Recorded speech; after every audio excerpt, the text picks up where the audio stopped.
Salut les amis, bonjour et bienvenue sur notre chaîne d'information Direct Info. Alors si vous êtes nouveau, abonnez-vous sur la page et surtout activez la petite cloche de notification pour ne rater aucune de nos épisodes d'information. Mesdames et messieurs, nous venons par la présente note vous faire part de cette information qu'a relayé la femme de l'ex-président ou du moins du défunt Thomas Sankara vis-à-vis de la décision prise par le colonel de transition, le président de transition autant pour moi, le colonel Paul-Henri Sandaogo Damiba. Au nom de Mariam Sankara, se dit outré par l'organisation d'une rencontre entre anciens chefs d'État du Burkina Faso, incluant la participation de Blaise Compaoré. Pour la veuve du leader africain tué en 1987 et pour l'assassinat duquel Blaise Compaoré est condamné à perpétuité, le colonel Damiba s'est moqué de la justice burkinabé. Pense Mariam Sankara, la femme de l'ex-président Thomas Sankara.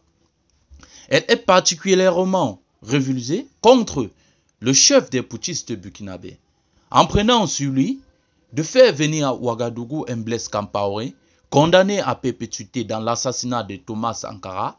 Le colonel Damiba a perdu toute crédibilité dans sa lutte contre l'impunité.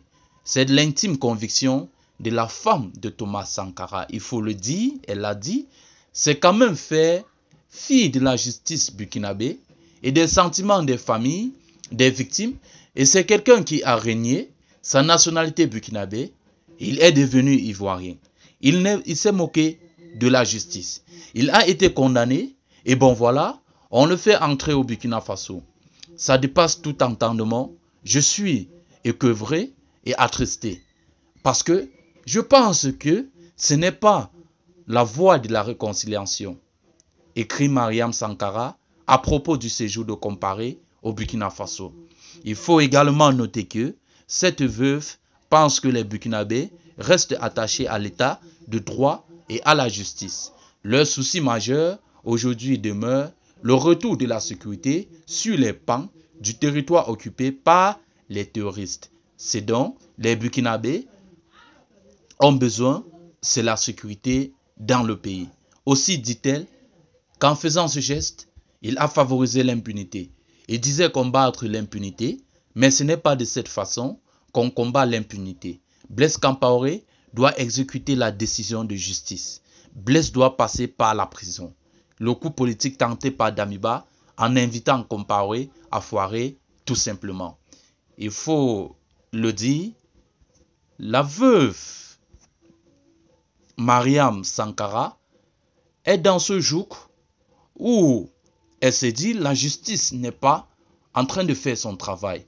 Ou du moins, le colonel Paul Damiba n'est pas en train de faire son travail vis-à-vis de son défunt mari, le leader africain abattu en 1987. Il faut le rappeler, le président de la transition actuelle, le lieutenant-colonel Paul-Henri Sandaogo Damiba, est plutôt dans cette logique de cohésion sociale, de réconciliation, alors que cette veuve au nom de Mariam Sankara est plutôt dans cette posture où Blaise Compaoré devrait continuer sa mission en prison. Car impliqué dans l'assassinat de Blaise Compaoré, condamné à perpétuité, la veuve estime que ce dernier aurait même changé de nationalité et devenu ivoirien, alors que pour sa bonne gouverne, il pouvait toujours rester aux côtés du Burkina Faso ou du moins avoir cette nationalité pour la bonne gouverne. Alors les amis, restez connectés, nous revenons pour plus d'informations.